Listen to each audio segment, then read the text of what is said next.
Elementor থেকে pop আপে আসবো, ঠিক আছে। সো পপ আপে আসার পর আমাকে কি করতে হবে খেয়াল করো, অ্যাড নিউ পপ আপে যাওয়ার পর এখানে pop up by default select থাকবে, আমরা পপ আপে লিখবো, সিলেক্ট থাকবে, দেন এখানে যে কোনো একটা নাম দেব, মেনু, জাস্ট ক্রিয়েট টেমপ্লেট, এটাতে ক্লিক করলে আমাকে অসংখ্য টেমপ্লেট তারা দেখাবে। সো ডোন্ট ওয়ারি, ভয়ের কোনো কারণ নাই, কারণ এখানে অসংখ্য পপ আপের টেমপ্লেট চলে আসবে, আমরা এগুলো তো দেখবো না, আমরা জাস্ট এটাকে কেটে দেব। কেটে দেওয়ার পর এরকম টাইপের আসবে, এরকম আসলে আমরা অ্যাকচুয়ালি কী করব, আমাদের এই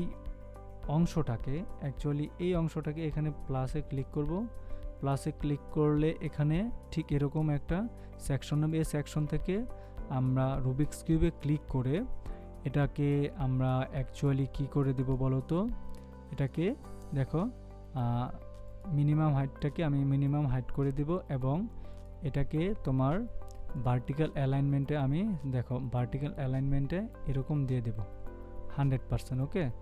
সো 100% দিয়ে দিব, 100% দিয়ে দিতে পারি এরকম, অথবা 90% দিতে পারি, দিলাম, জাস্ট পাবলিশ দেওয়ার পর এখানে কীরকম কন্ডিশন দেখাচ্ছে।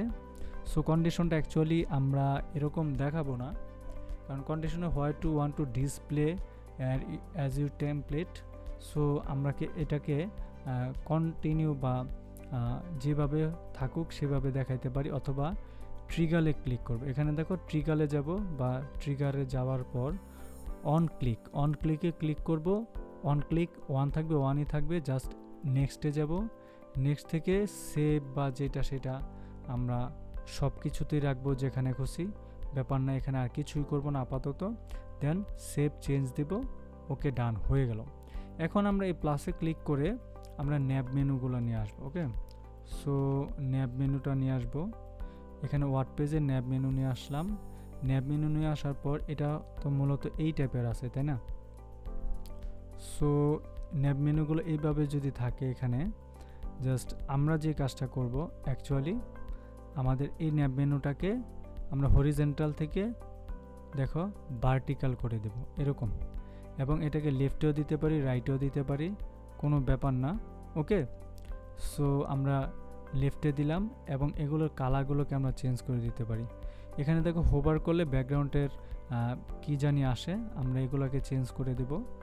সো আমরা ব্যাকগ্রাউন্ডের জিনিসগুলোকে চেঞ্জ করে দেওয়ার আগে আমাদের যে জিনিসটা আন্ডারলাইনকে পয়েন্টটাকে তুলে দিব, দেখো এখানে আন্ডারলাইন নাই, ব্যাকগ্রাউন্ডের কালারটাকে আমরা এটাকে দিচ্ছি তোমার অ্যাসেন্ট, এবং ব্যাকগ্রাউন্ডের কালারটা দিচ্ছি, ব্যাকগ্রাউন্ডের কালারটা এটা দিয়ে দিলাম, দেন হোভার করলে যেন কালারটা চেঞ্জ হয়ে তোমার অন্য একটা কালার হয়, ওকে। এখানে এই কালারটা সুন্দর, খারাপ না, দিলাম, ওকে, ডান দেওয়ার পরে এখানে কন্ডিশন গেলাম, সেভ দিলাম, ওকে, সেভ হয়ে গেল। পরের ধাপে আমরা এই যে কন্টেন্টে আসবো, কন্টেন্ট থেকে দেখো এখানে হামবার্গ থেকে টেবিল মোড এটা সেটা অনেক কিছু আমরা সিস্টেম করতেছি, আমরা এখানে দেখো হামবার্গ টগল বাটন এটা নান করে দেব, নান করে দিয়ে আপডেট দিব, এবং এই কন্ডিশনে সেভ দিব, ওকে, জাস্ট হয়ে গেল। সো এখন তো হয়ে গেল এই যে প্লাস আইকন, প্লাস চিহ্নটা, আর এটাকে আমরা মিডলে রাখবো না, দেখো এটাকে আমরা অ্যাকচুয়ালি মিডলে রাখবো না, এই প্লাসে রুবিক্স কিউবে যাব, এখানে দেখো এই যে কলাম পজিশন টপ উপর থেকে দিব, ওকে। সো উপর থেকে দিব, আমরা উপর থেকে দিয়ে দিব আমাদের, আর এটাকে দেখো এটা উইডটা দিব আমরা 50,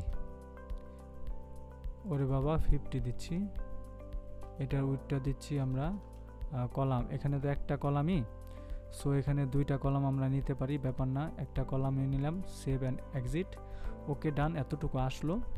এখন এটার নিচে আমরা অনেক কিছু দিতে পারি, সো এগুলো আমাদের প্রয়োজন নাই, এখন আপাতত আমরা আমাদের হেডারে আসব, ওকে।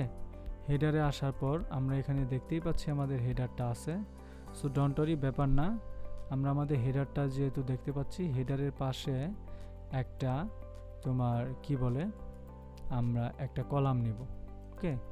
সো একটা কলাম নিলাম, কলামের সাইজটা সেম আসছে, এই কলামটাকে আমরা কত করব, শুধুমাত্র 10 করব, 10 করলে অনেক বেশি হয়ে যায় কলামের উইডথটা, এটাকে আমরা 5 করে দেব শুধুমাত্র, এবং এটাকে করে দিব তোমার ছোট বড় করে দিব।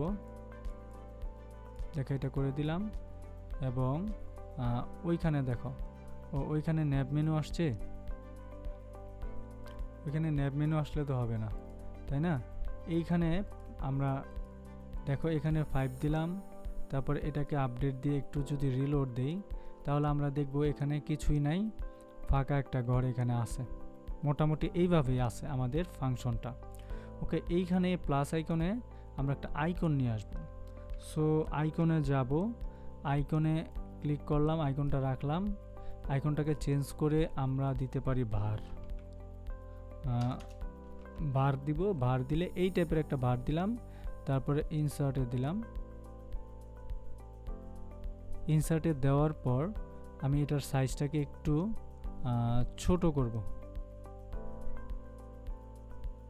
এই যে ছোট করলাম সাইজ। ওকে, এবং কালারটা এইভাবেই থাকুক, ব্যাপার না। এখন একটু রিলোড দিয়ে যদি আমি দেখি আমার সাইটটাতে এই টাইপের একটা আসছে, বাট বাটনে কোনো কাজ করতেছে না। ওকে, এই বাটনটাতে আমরা কি কাজ করব? কন্টেন্টে যাই, বাটন থেকে দেখো এখানে লেখা আছে তোমার ডাইনামিক ট্যাগ, এখানে আছে লিঙ্ক অপশনস।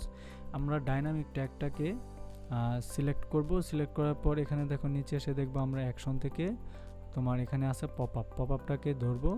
ধরার পরে এই পপআপের এখানে ক্লিক করব, পপআপের উপরে ক্লিক করার পর ওপেন পপআপ। এই অল থেকে আমি অলে ক্লিক করলে এখানে আমার যেই নামে পপআপটা তৈরি করছিলাম মনে আছে কি, সেই পপআপটা খুঁজে বের করে ওকে দিব। ওকে দেওয়ার পর এখানে দেখো আপডেট দিব।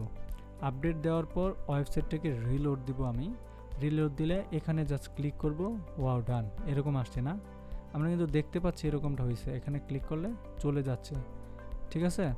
সো চলে যাচ্ছে, দেখতে সুন্দর। বাট আমরা এইটাকে চাচ্ছি না আমাদের কি বলে তোমার আমাদের ডেস্কটপ ভিউ থেকে আমরা এটাকে হাইড করে দেব। এই জন্য অ্যাডভান্সে যাব, সিলেক্ট থাকা অবস্থায় রেসপন্সিভ থেকে এখান থেকে আমরা ট্যাবলেট মোড এখন রিলোড দিলাম আপডেট দিয়ে। দেখো এখানে কিন্তু আমার এই মোডটা নাই, চলে গেছে, একদম সুন্দর লাগতেছে, তাই না? তারপরে এখানে ছোট করি, ছোট করলে দেখো এই যে বাম দিকে আসলো, তাই না? সো এরকমটা আসছে বাম দিকে। এখন বাম দিকে আসুক, ব্যাপার না। আমরা এটাকে এখন রেসপন্সিভ টাইপে চলে যাব। রেসপন্সিভ থেকে রেসপন্সিভ এটা মোবাইল থেকে হাইট আছে। এখন ডেস্কটপ থেকে যদি যাই, এখানে দুইটা জিনিস আছে, এখান থেকে এইটাকে আমরা হাইড করে দিই। হ্যাঁ, আমরা তোমার মেইন ন্যাব মেনুটাকে হাইড করে দেই। সো রেসপন্সিভ থেকে ট্যাবলেট মোডে হাইট হ্যাঁ করে দিলাম এবং মোবাইল মোডেও হাইড করে দিলাম। এটাকে দুইটা মোডে হাইড করে দিই। এখন এই অংশটা দেখো, এখানে একটা মার্জিন, এখানে একটা কলাম, এখানে একটা কলাম, তিনটা কলাম। এই কলামটাকে আমি 10 করে দিই, এটা লেআউটকে 10 করে দিই। 10 করে দিলে এইদিকে চলে আসে সে কি সুন্দরভাবে, ঠিক আছে? এখন যদি আমি দেখব না, এখন আপাতত হয়তো দেখা যাবে না, এটা করে দিলাম এবং এটার অ্যালাইনমেন্টটাকে আমি যেখানে খুশি করে দিতে পারি, ব্যাপার না, রাখলাম। পরে আমরা আমাদের ইয়ের ট্যাবে চলে যাই, কি বলে এটাকে, তো মোবাইল ভার্সনে যাওয়ার পরে দেখো এই যে আমার এই লগোটা, মোবাইল ভার্সনে গিয়ে দেখো এই লগোটা আর এই লগোটা সেম, বাট এটা কিন্তু হচ্ছে আমার হোভারটা। এটাকে আমরা যদি কোথায় বসাই খেয়াল করে দেখো, এটাকে আমরা এই লেফটে বসাইলাম, ঠিক আছে? তারপরে সে এই যে দেখো রাইটে গেল, আপডেট দিলাম।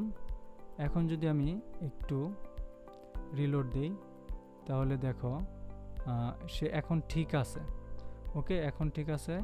এখানে গেলাম, এখানে যাওয়ার পর রিলোড দিলাম, সে এখন ঠিক নাই, এই ভার্সন থেকে বাজে দেখাচ্ছে। এখন যদি আমরা মোবাইল থেকে একটু ট্রায়াল দিই তাহলে দেখি।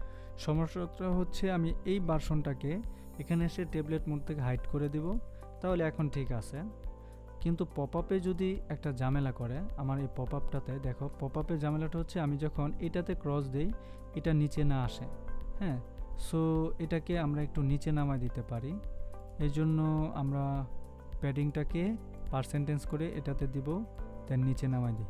ওকে, এখন ঠিক আছে, এখন সব কিছুই ঠিকঠাক আছে। এখন যদি আমি আপডেট দেই, এখন সেভ অ্যান্ড কন্ডিশনে দেই, তাহলে দেখো মোটামুটি খুব দারুণ একটা লুক চলে আসছে। এখন যদি ক্লিক করি সুন্দর করে মোবাইল ভাও বা মোবাইল ভিউতে আমি এখানে দেখতেই পাচ্ছি আমার ওয়েবসাইটটাকে সুন্দর একটা লুক আমি পেয়েছি। এখন ক্লিক করি, ওয়াও ডান, নিচে চলে আসছে। ঠিক আছে, সো ভয়ের কোনো কারণ নাই। এখানে আমরা লোগো দিতে পারি বা অন্য কিছু দিতে পারি, যা আছে তাও থাকতে পারে, এখানে ভয়ের কোনোই কারণ নাই। দেখাইতে হবে তা কিন্তু না, আমরা জাস্ট এখানে আমাদের মতো করে ডিজাইনটাকে সুন্দর করতে পারি। আশা করছি তোমরা বুঝতে পেরেছো কিভাবে এলিমেন্টরে আমরা নিজেরাই আমাদের পপ আপটার মাধ্যমে সুন্দর করে একটা ডিজাইন করতে পারি।